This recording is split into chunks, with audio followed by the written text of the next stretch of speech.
গতকাল রাতে আমরা জানি যে গতকাল রাতে উপশহর বিরামপুরে শিশুকে ছুরি ধরে গলায় ছুরি ধরে তার মাকে ধরার চেষ্টা করেছে। পুলিশ তাদের ধরেছে এবং শিশুটি হসপিটালে ভর্তি, সদরে ভর্তি। এবং ঝিকরগাছায় গদখালিতে এক তরুণীকে সংঘবদ্ধ ধর্ষণের অভিযোগ পাওয়া গেছে এবং তাদের অ্যারেস্ট করা হয়েছে 4 জনকে। এই ঘটনাগুলো সুষ্ঠু তদন্ত আমরা কামনা করছি এবং তাদের দোষীরা সর্বোচ্চ বিচারের জন্য প্রশাসনকে ব্যবস্থা নিতে হবে। এবং আমরা যদি সাব্যস্ত হয় ধর্ষক হিসাবে চিহ্নিত করা হয়, তাহলে কোনো আইনজীবী ধর্ষকের পক্ষ হয়ে যাতে না লড়ে, এই বিষয়টা আমরা চাই। ধন্যবাদ।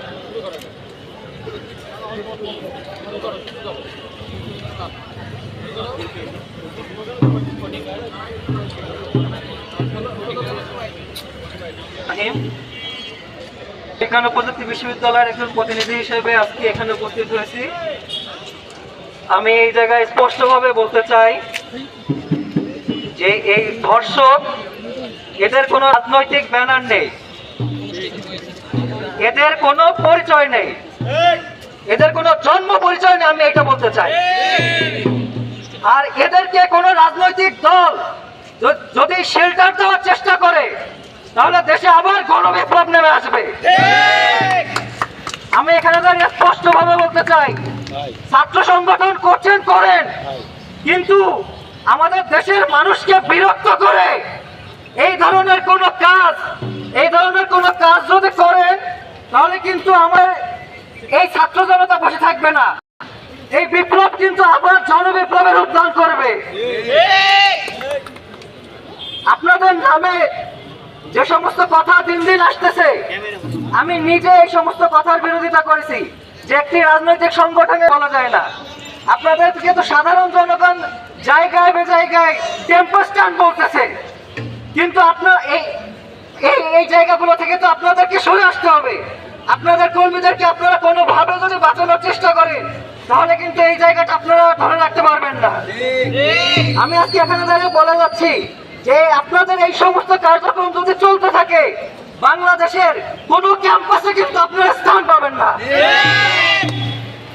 বিপ্লবের স্টেক হোল্ডার হিসেবে আমি আজকে আপনাদেরকে সর্বোচ্চ সম্মান জানিয়ে এইটা বলে দিতে চাই, এই বিষয় যেটা হয়েছে এই ধর্ষণের ঘটনাতে আপনারা তাদেরকে বহিষ্কার করেছেন, আপনাদেরকে আমরা স্বাগতম জানাই। কিন্তু পরবর্তীকালে এই বিষয়গুলোকে আড়াল করার জন্য যদি কোনো রকম চেষ্টা করেন তাহলে আমরা সাধারণ ছাত্র জনতা কিন্তু থেমে থাকবো না।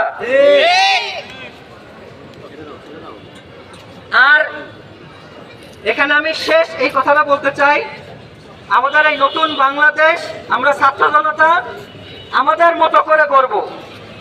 আমাদের দেশটাকে আমরা আধুনিক একটা রাষ্ট্র হিসেবে গড়ে তুলব। আমাদের দিক নির্দেশ করে আমাদেরকে সাহায্য করছেন, আমরাও তাদেরকে সাহায্য করছি।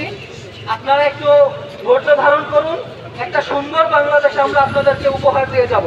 রাজনীতি তো ভাই আপনারাই করবেন, আপনারাই দেশ চালাবেন, কিন্তু আমাদেরকে সংস্কার করার সুযোগ দেবেন, আমাদেরকে বিরক্ত করবেন না। আসসালামু আলাইকুম।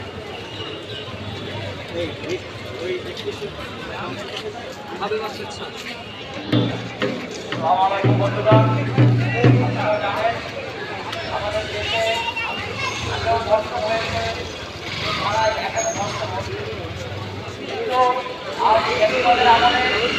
কোনো চাপের জন্য মিডিয়া এই খবরগুলো প্রকাশ করতো না। এখন ধর্ষক করুক যে দলেরই হোক না কেন, বিচার সবার জন্য জানি সমান হয়, সেটা আমরা চাই। আমরা আপনাদের কাছে অনুরোধ করব, আপনারা এই ধর্ষকদের যারা ধরা পড়েছে তাদের পক্ষে আইনি সহায়তা প্রদান করবেন না, আপনাদের কাছে এটা অনুরোধ। এবং আপনারা এবং আমি সরকারকে আরেকটি কথা বলতে চাই, সেটা হলো আপনারা মাদকের বিরুদ্ধে একটু জিরো টলারেন্সে আসেন।